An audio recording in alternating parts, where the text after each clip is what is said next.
Good evening. Today, our fellow citizens, our way of life, our very freedom came under attack in a series of deliberate and deadly terrorist acts. These acts of mass murder were intended to frighten our nation into chaos and retreat. But they have failed. Our country is strong. A great people has been moved to defend a great nation. Terrorist attacks can shake the foundations of our biggest buildings, but they cannot touch the foundation of America.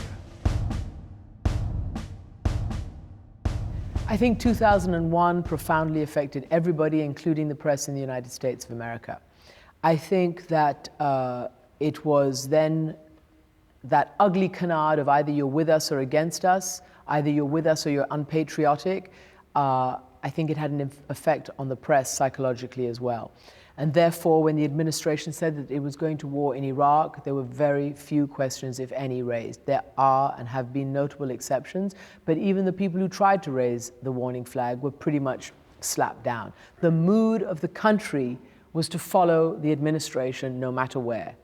And these people were whipped up also by the extreme right-wing press and what I've called the foot soldiers of the Bush administration, who have done this country no service whatsoever.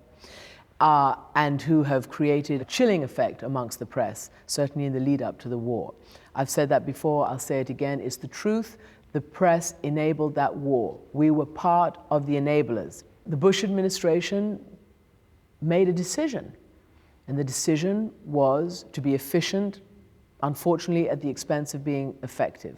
They decided that this was going to be a new war, this was how we were going to do it, the Iraqis themselves were going to do it, and they just cast aside any advice and expertise that could have helped them out of this situation. So I think all journalists had to do was their job. Right. I'm not saying they could have had an effect. I'm not saying it may have been any different in the end, but just to keep pounding, ask the questions, where is the evidence? Don't just take it from one source. There are many other sources. Go to the IAEA, go to the UN, talk to all those people. The truth is that many countries believed and many intelligence agencies believed that there were weapons of mass destruction in Iraq. Where the crucial difference is made, though, is whether these WMD were an imminent threat, right, or were they Saddam's same old weapons that he's had for a long time, and could one contain him? This administration portrayed the case that it was an imminent threat.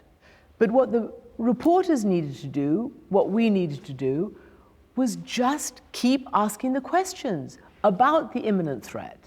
And then keep asking the questions about the post-war plan. I don't think there was any serious questioning about the post-war plan. And I think that was a real problem. When Baghdad fell and when Saddam fled, there was genuine rejoicing in Iraq. This was not something that should have been lost. But immediately the looting started, and immediately no order was imposed. So while they won the invasion handily, they failed to win the peace. In my view, because of arrogance and because of wishful thinking, because thinking that you could put 130,000 troops in a country of 25 million people and keep the peace. It's not possible. It's not possible, and we've seen that it wasn't possible. We will pass through this time of peril and carry on the work of peace. We will defend our freedom. We will bring freedom to others, and we will prevail. May God bless our country and all who defend her.